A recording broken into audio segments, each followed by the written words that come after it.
Hola a todos, mi nombre es Yasmi Caterina Pérez Silva de la Universidad Francisco de Paula Santander. Pertenezco a la carrera Licenciatura en Matemáticas, acreditada de alta calidad.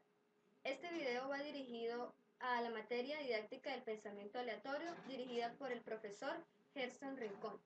Es un breve análisis de las pruebas Saber tercero y quinto. Como es de nuestro conocimiento, las pruebas Saber que se realizan en tercero, quinto y noveno contribuyen al mejoramiento de la calidad educativa en Colombia, según el Ministerio de Educación Nacional.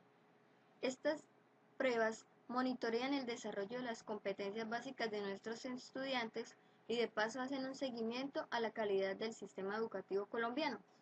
Los resultados y análisis de estas evaluaciones permiten a los actores del proceso educativo realizar planes de mejoramiento que permitan superar estas dificultades. Es por eso que hicimos un pequeño análisis a 4 preguntas de tercero y quinto.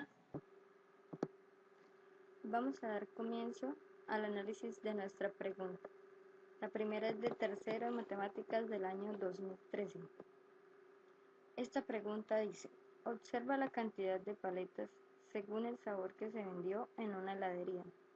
Tenemos la información tabular, que es la tablita con los datos, y nos dice que si una paleta representa 10 paletas, media paleta representa 5. ¿Cuál gráfica muestra la cantidad de paletas vendidas según el sabor? Tenemos nuestras opciones. Aquí podemos observar que la respuesta correcta es la B. Según los estudiantes que respondieron la B, en Cúcuta fueron 50% de los estudiantes, mostrando habilidades para interpretar y representar información a partir de la tabla. El otro 50% de los estudiantes respondieron la A, la C o la D. Los que respondieron la A y la D tienen dificultades con la relación entre el pictograma y su escala, mientras que los que respondieron la C tienen dificultad en relacionar o representar por medio de pictogramas la información de la tabla. Esto quiere decir que debemos trabajar con ellos desde la representación tabular, conseguir los datos y llenar la tabla. Que los datos preferiblemente llenemos una columna con el dibujo. Esto con el fin de que ellos recuerden un poco más acerca del pictograma, pues para ellos es más difícil el pictograma con escalas que el pictograma sin escala, que es 1 a 1. Entonces, para ayudar con los errores de esta pregunta, podemos trabajar estos pictogramas y esta tabla de esta manera, agregándole el dibujo y en vez de la cantidad en número, hacer la cantidad en conteo. El conteo se puede hacer con palitos. Por ejemplo, si acá tenemos 15 limones, hacemos acá 15 rayitas como aparecen acá, y luego de esto que lo llenemos, les podemos explicar que una paleta equivale a 10 rayitas de estas de acá y que media paleta equivale solo a 5, y se les pide que luego agreguen una nueva columna y que reemplacen cada 10 palitos una paleta, cada 5 palitos media paleta. Esto con el fin de mostrarles la relación entre el número de datos y el pictograma.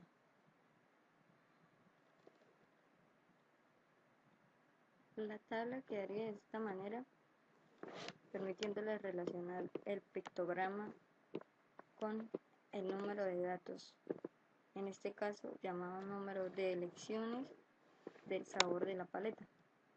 Entonces esto les permite a ellos relacionar los datos con el pictograma para saberlo representar. La siguiente pregunta es de las pruebas de arte tercero, Matemáticas 2014. Esta pregunta dice: Tomás debe escoger una de 4 rutas posibles para ir de su casa al parque. La ruta 2 es más corta que la 1. La ruta 2 es más corta que la 3. Y la ruta 4 es igual de larga que la 1. ¿Cuál es la ruta más corta que puede escoger Tomás?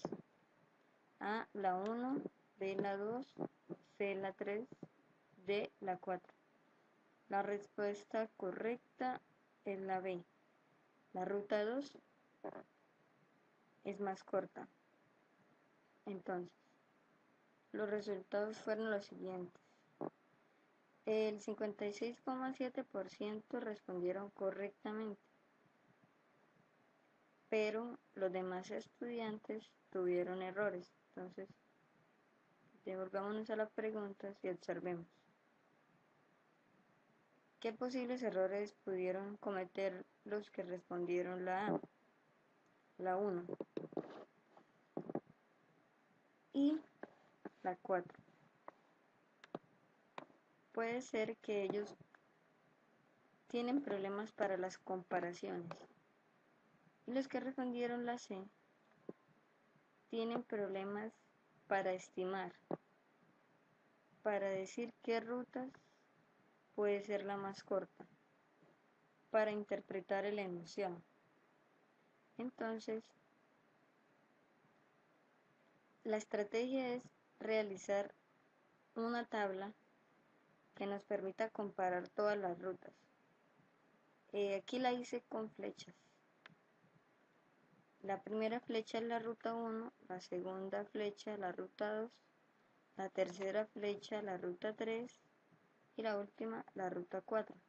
Ahí podemos observar, de acuerdo con el enunciado, la comparación de las rutas. Al ellos solamente leer el enunciado, en su cabeza pueden crear confusiones a la hora de decir la ruta 2 es más corta que la 1, la ruta 2 es más corta que la 3, la ruta 4 es igual de larga que la 1. Si ellos realizan este esquema, pueden crear en su cabeza la imagen de las rutas y así poderlas comparar. La siguiente pregunta es del grado quinto, Matemáticas Prueba de Saber 2012. Dice: los estudiantes de grado quinto votaron para escoger la actividad con la que participarán en la celebración del día del colegio. Podemos observar aquí la tabla de doble entrada. En esta parte tenemos las actividades, en la parte superior los grados con sus respectivos datos. La pregunta es: ¿qué actividad fue escogida por la mayoría de estudiantes de grado quinto? La respuesta correcta es la C, canto. Más de la mitad de los estudiantes respondieron correctamente, pero un porcentaje considerable se equivocó. Entonces vamos a ver qué pudo haber sucedido. Los que respondieron la danza. Los que respondieron la A pueden haber cometido el error de solo mirar el número más grande. Entonces escogieron acá porque el quinto A tiene el número 10, entonces escogieron danza. Los que escogieron canto o poesía, teatro o poesía, pudieron haber fallado en la lectura e interpretación de la tabla. Pero ¿cómo podemos corregir esto o por qué sucede esto? Esto sucede mayormente porque en los colegios solo se les enseña las tablas de tabular normales, las de una sola columna. pero no se les enseña qué tipo de tablas existen. Debemos mostrarles que también existen tipos de tablas de doble entrada que son de esta manera y que tienen ciertas características. Estas tablas son las que recogen más de un dato o valor de una variable de una misma población o muestra. Los valores de una variable son número de datos recolectados de una variable, por ejemplo, 12 niñas, 18 niños. En este caso son niños de quinto A y niños de quinto B. También tenemos los valores de una variable, que aquí en este caso vienen por secciones, y en la parte de arriba mujeres y hombres. Acá tenemos las variables que son las actividades, y aquí tenemos los grados, quinto A y quinto B. Estas son nuestras variables en esta tabla. Entonces, tenemos que trabajar con ellos los tipos de tabla.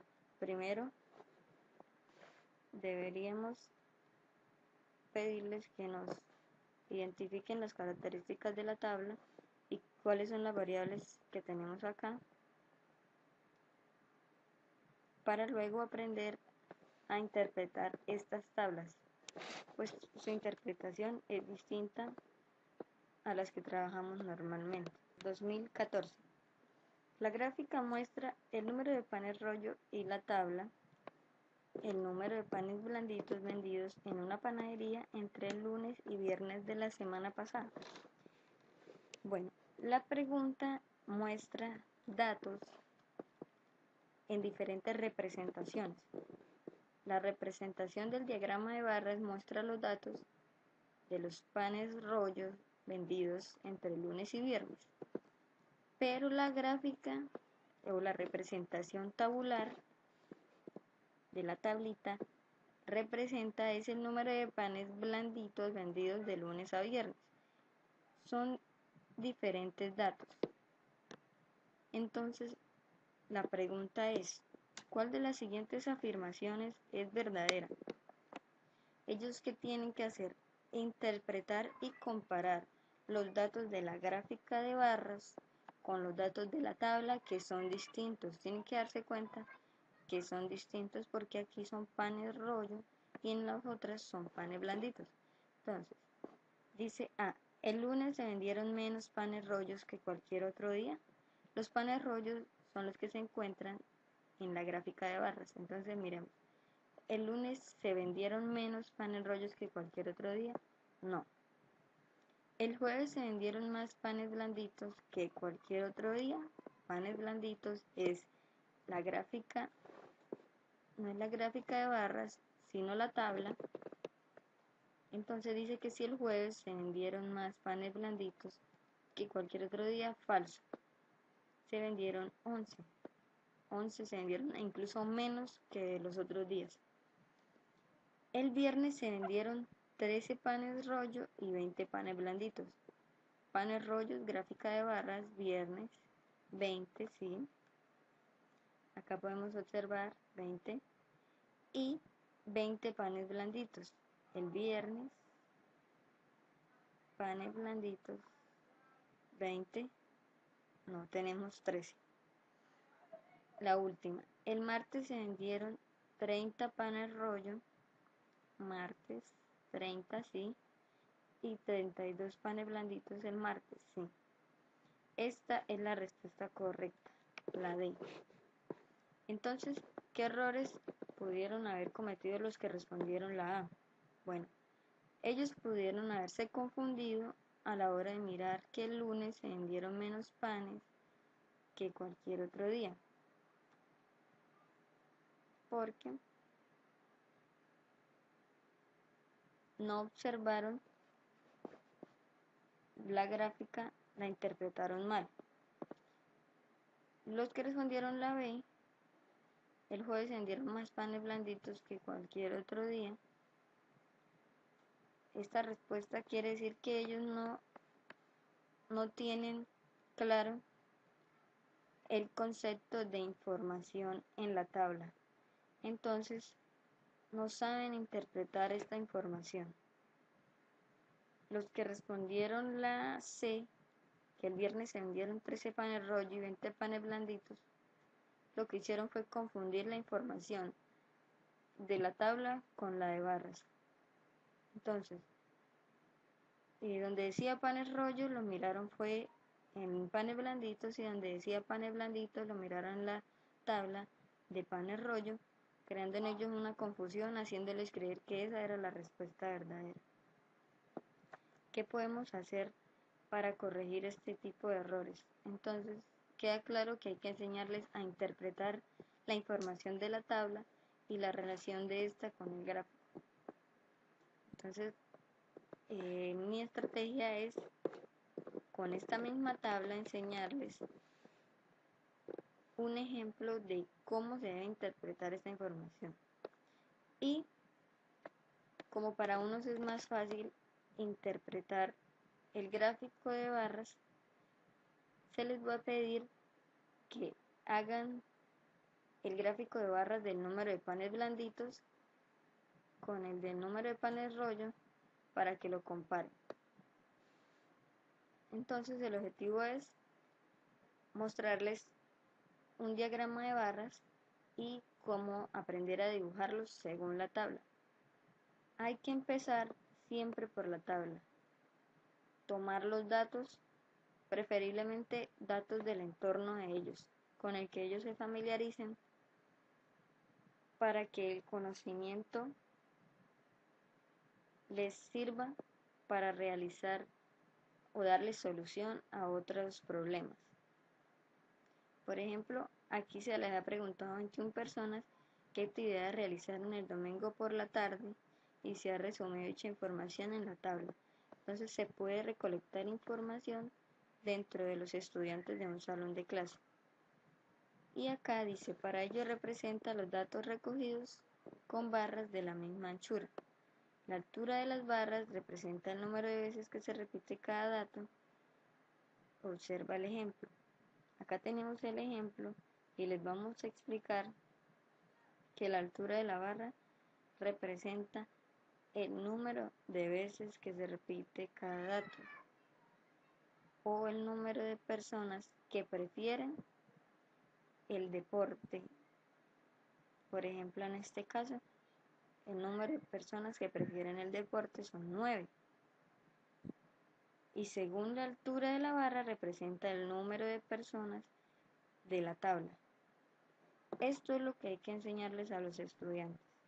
La relación de la tabla con el diagrama de barras.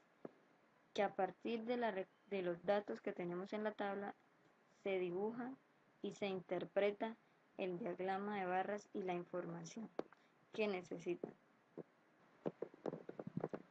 Bueno, pero a todo esto, ¿el pensamiento aleatorio qué es? Bueno, según el Ministerio de Educación, el pensamiento aleatorio de los sistemas de datos, o también llamado probabilístico, ayuda a tomar decisiones en situaciones de incertidumbre, de azar, de riesgo o ambigüedad por falta de información confiable, en las que no es posible predecir con seguridad lo que va a pasar. Este se apoya en la teoría de la probabilidad, la estadística descriptiva, inferencial y combinatoria. ¿Y para qué nos sirve desarrollar este pensamiento en los niños? Bueno, esto ayuda a incentivar el espíritu de exploración e investigación. También a interpretar y evaluar críticamente el mundo físico a través de la búsqueda y la recolección, la representación y análisis de los datos, que es lo que hacemos en las tablas y gráficos de barras. Recogemos datos del entorno, los reunimos en la tabla, los organizamos y luego interpretamos y hacemos el análisis. Con esto podemos conseguir información, por ejemplo, gustos de los estudiantes, esto en primaria, cosas sencillas. Y a futuro nos ayuda en investigaciones mucho más avanzadas. También es para abordar con éxito situaciones y problemas cuyos contextos son de carácter estocástico propios de su entorno próximo. Como les decía, nos ayuda a solucionar problemas, por ejemplo, como en el caso de la ruta más corta, la ruta más larga, el pensamiento aleatorio los ayuda a tomar estas decisiones. ¿Cuál es la ruta más corta que me va a llevar al mismo lado? A tomar decisiones incluso hasta en la vida diaria. Entonces, por eso es tan importante el desarrollo de los pensamientos, no solo el pensamiento aleatorio, sino también los otros pensamientos